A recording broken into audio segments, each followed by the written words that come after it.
Well, hello, YouTube. It's been a couple of weeks, and I apologize for having neglected to upload any videos recently to this channel as I had intended. But life has been pretty hectic. So, what I thought I'd do today is pick up where we left off last time, looking at the Player's Handbook, the 3.5, the D&D 3.5 Player's Handbook, and go through some of the classes found there that we would like to play or that are would like to explore some more. Um, as I mentioned in the past, currently we have a 3.5 Zoom campaign. Well, when I say we, me and a couple of friends are have been playing 3.5 via Zoom since the beginning of the year or so, and it's been really enjoyable. And I wanted to kind of explore some of the 3.5 classes that we're playing. And today, specifically, I'd like to talk about the bard, um, the fighter, and also the the ranger.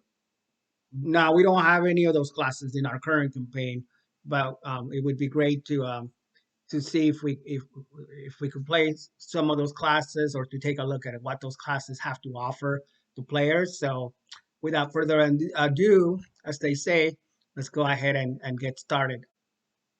All right. So the next class we're looking at is the ranger. Um, The forests and hills are home to fierce and cunning creatures such as bloodthirsty owlbears and malicious displacer beasts. But more cunning and powerful than these monsters is the ranger, a skilled hunter and stalker. He knows the woods as if they were his home, as indeed they are, and he knows to spray in deadly detail. Characteristics of a ranger is they can use a variety of weapons, and the class is quite capable in combat. His skills allow him or her to survive in the wilderness, to find prey, and to avoid detection. He or she also has special knowledge about certain types of creatures, which makes it easier for them to find and defeat the foes. Finally, an experienced ranger has such a tie to nature that he can actually draw upon natural power to cast divine spells, such as a druid does. So I think of, by the way, the Rangers on page 46 of the Player's Handbook for 3.5. And I think of the Ranger as a very versatile class, a combination of a skilled combatant and somebody that can also inflict some range damage. And the whole connection with nature is cool. Sort of reminds me um, of when World of Warcraft, where they have the it's not a class, but it's a race for the Horde, which is the the they're kind of a Tauren. Thinking about the Tauren. So the Tauren are like this big hulking, massive. They kind of look like walking cows, and people make fun of them. But that's kind of what they remind me because um, Blizzard sort of, I think it's kind of like an inside joke that the game developers made him such a formidable looking beast, but at the same time, they're very passive. They're in tune with nature. Their whole starting area is like natural, you know, um, kind of like has a Native American type vibe going to it. And that's what I think of getting back to Dungeons and Dragons when I think of the Rangers' connection with the woods, with the forest, and with nature. So um, let's see. A starting package for an elf ranger, and I've seen a lot of people that play an elf also gravitate towards the ranger for obvious reasons. Their starting package includes an armor, which is studded leather rather, a +3 AC, and that has an armor check penalty of a -1 with a speed of 30 feet. Um, the weapons the starting package comes with is a longsword, which does a 1d8 crit between 19 and 20 times 2, and it's a one-handed slashing weapon. Short sword, which is for offhand, which does 1d6 crit, 19 and 20 times 2 again. That's their piercing weapon. And it is notable that when striking with both swords, the ranger takes a -4 penalty with his long sword and a -8 penalty with the short sword. If he has a strength bonus, then you add only half of it to the damage roll with the short sword, which is in his offhand. But you add the full strength bonus to his damage roll if he's using the long sword. Um, and there's also a longbow, which is the range weapon, 1d8 crit times 3, and the range for that is 100 feet, which is has a piercing action. And in terms of skills, the Rangers can pick a number of skills equal to 6 plus intelligent modifier. And those include survival, hide, move silently, listen, spot, knowledge, nature, climb, heal, swim, and search. For their feet, they have the point blank shot, which makes sense. And their favorite enemy is a magical beast. And in terms of gear, they have a backpack with a water skin, 1 day's trail rations, bedroll sack, flint and steel, 3 torches, and a quiver with 20 arrows. Nothing out of the ordinary there. A lot of the other classes we've looked at also have a similar starting package with 2d4 as the gold pieces. Um, so that's pretty much the Ranger. The notable thing about them is also that they get an animal companion at 4th level. So they gain an animal companion selected from a long list, including a badger, a camel, dire rat, a dog, a riding dog, eagle, a hawk, a horse, an owl, a pony, a snake, or a wolf. Um, so if the Dungeon Master's campaign takes place wholly or partly in an aquatic environment, the book says that the DM can add a number of other creatures, including a crocodile, a shark, a squid. So the animal is a loyal companion that accompanies the ranger on his adventures that are appropriate for the kind of setting. For example, an aquatic creature can't adventure with the ranger on land and should not be selected by a non-aquatic character without extenuating circumstances. um, and they do have spells. So beginning at 4th level, the ranger gains the ability to cast a small number of divine spells, the same type of spells that are available to the cleric, druid, and paladin, and they're drawn from the ranger spell list. But they have to prepare in advance. So interesting. So same concept, the familiar. You get a creature. Hate to go back to World of Warcraft, but World of Warcraft and a lot of MMOs typically borrowed or got a lot of their game mechanics for different classes from Dungeons and Dragons and similar fantasy theme games like Pathfinder, which came after 3.5, and the hunter. Basically, in WoW, you can pick a hunter, and then I think you got to get to level 10. In classic WoW, you got to get to level 10, and then you go through this quest where you charm a beast, and you get to pick a beast in the open world. Same concept. Animal companion that came from Dungeons and Dragons, which no surprise. But the interesting thing is that in retail WoW, the modern version of Warcraft, you don't even you roll the class like they say. You pick a hunter, and the beast automatically comes as your companion. You don't even have to charm it in the new versions, which is kind of you know what it is. So anyway, that's a ranger in a nutshell. We don't have a ranger in our current 3.5 campaign, but it would be good to have that type of character. We have a rogue, so rogue kind of fills the slot because the rogues also have spells, as we mentioned in the class description previously, or that we just read, and but it doesn't have that whole nature by type feel that the character brings to the game, um and also there's that versatility with the melee, where they can use a sword or a two-handed weapon, and also you have your range ability, so you can be proficient or you can have a bow and quiver of a bow and arrow, the whole thing, so and do some range damage there. So um if you can get a ranger, or if you want to play a ranger, if you want a character or a class that is very attuned to nature, if you played a Tauren like in WoW or some similar type class, there you go.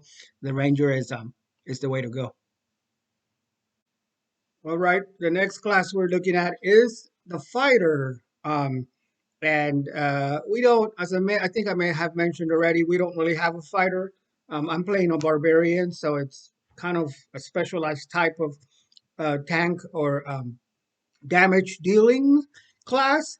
But when it comes to the fighters, I always really enjoy playing melee type characters, or characters that do melee damage up front, and taking damage for the party, while the spellcasters and everybody else sort of just kind of attacks from the back. Um, and they're always a lot of fun. You can play a human or a dwarf. Um, I guess with fantasy tropes, people always think maybe like the dwarves is kind of like very stocky and strong, and so they tend to play those type of characters, but or they tend to be dwarves and those type of races. So in terms of alignment, a fighter may be of any alignment.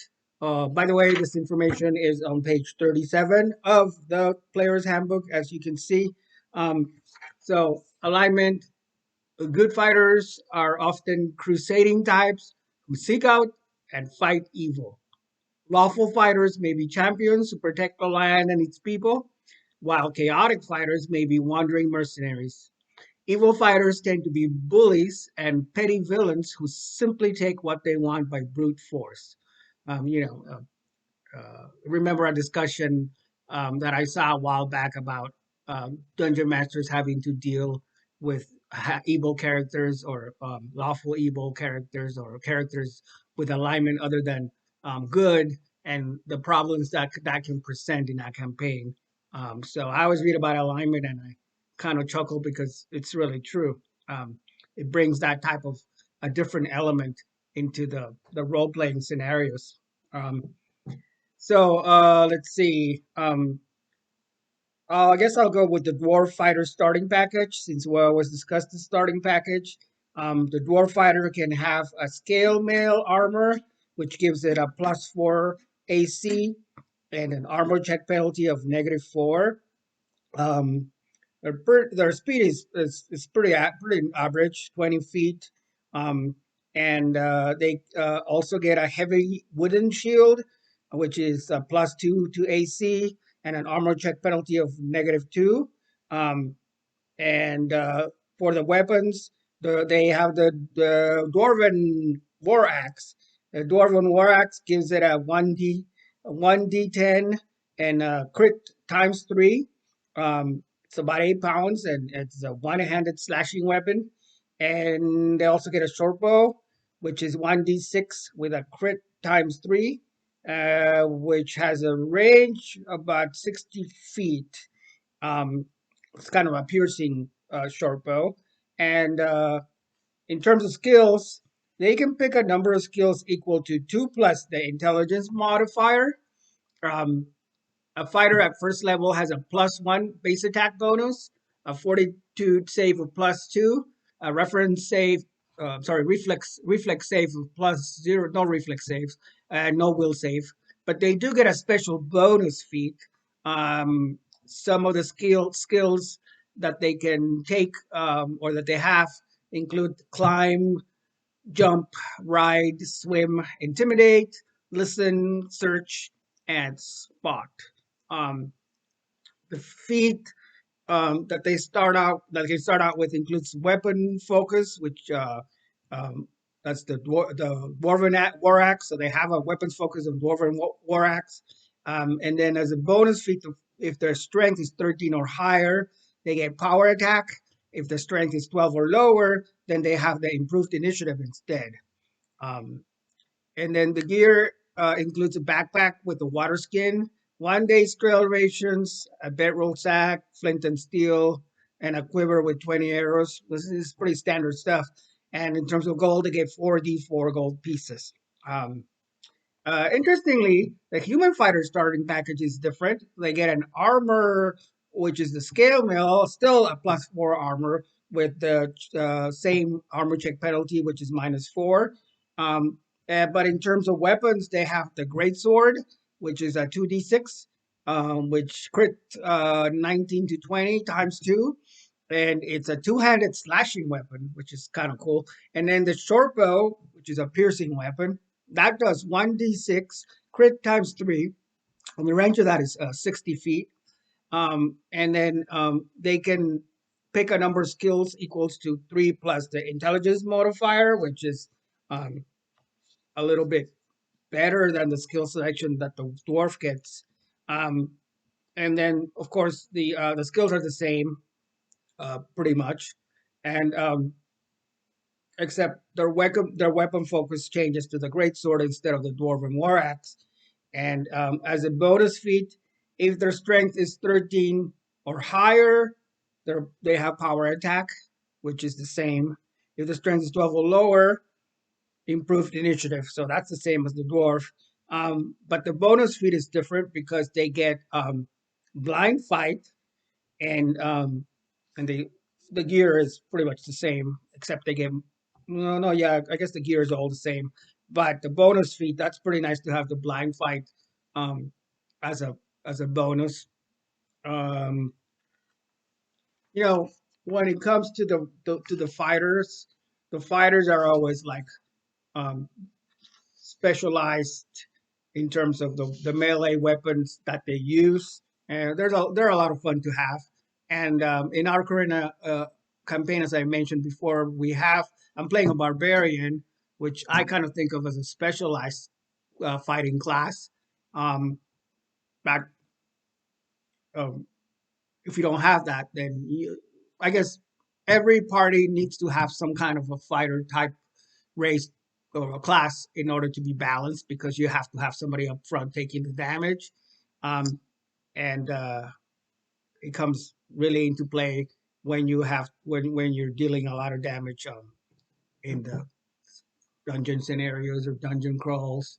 Um, and that's why they get the uh, improved initiative, because you know you're going to send them in to fight right away. Okay, the last class that we're looking at today is the Bard. It is said that music has a special magic, and the Bard proves that, saying the Bard proves that saying true. Wandering across the land, gathering lore, telling stories, working magic with his music, and living on the gratitude of his audience, such is the life of a Bard.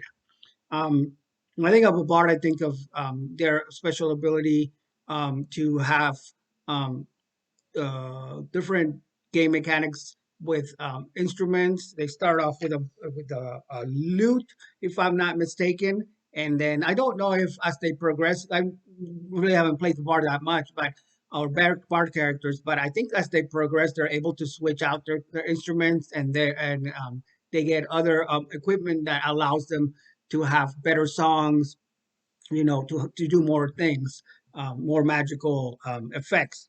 And so that's kind of cool. The characteristics of a bard is the bard brings magic from his soul, not from a book. He can cast only a small number of spells, but he can do so without selecting or preparing them in advance, similar to other classes. Um, but it's interesting because, and it's cool because he's not a full time magic user, or as they call them in the first edition, or he's not a wizard, or somebody that devotes themselves 100% to the study of magic. That's just something that's in their repertoire. Um, his magic emphasizes charms and illusions over the more dramatic evocation spells that wizards and sorcerers often use. In addition to spells, a bard works magic with his music and poetry. He can encourage allies, hold his audiences rapt, and counter magical effects that rely on speech or sound. Yeah, so their alignment is, since bards are wanderers, they're guided by whim and intuition rather than tradition or law. And the spontaneous talent, magic, and lifestyle of the bard are incompatible with a lawful alignment. So they're not necessarily evil, but they're kind of a trickster, right? Or they're kind of like um, sort of flaunting society's rules, so they a bit, so they don't necessarily follow, um, following line. Um, uh, the races that play a bards, many races can play them, so they're pretty versatile. Human, no elf, or half elf. Um, Humans take well to the wandering life and adapt easily to new lands and what traditions. And the gnomes have a sense of humor and trickery that lends itself to a bardic career. So the bard at first level has a base attack bonus of 0, no fortitude save, but they do have a reflex save of +2 and a will save of +2. And at second level, their attack bonus increases to +1. Um, and their special abilities at the beginning is Bard Music, Bardic Knowledge, Counter Song, Fascinate, and Inspire Courage, which gives them a +1 bonus, and Inspire Competence, um, second and third level is what they have.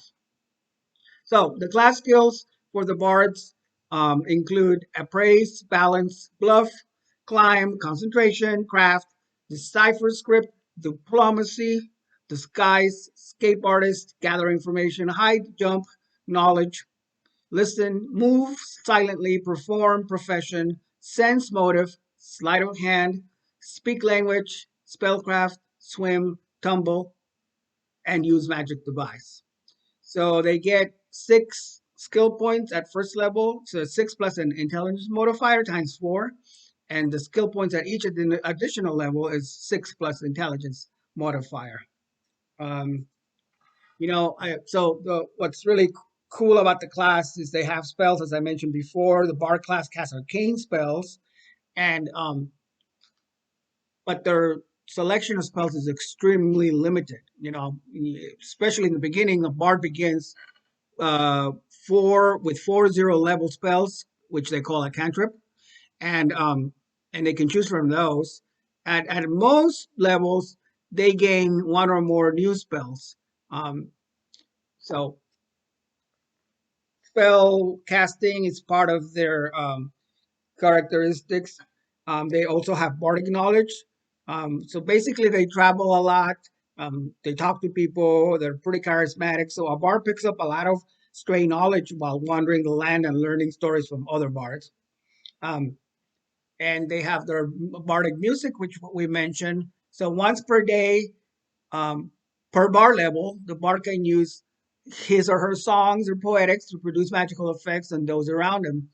I'm assuming that means there's like an area of effect when they can cast a spell, and whoever is like in the circle or in the area um, can benefit from, like buffs, beneficial type um, spells. But I'm not exactly sure. Again, I haven't really.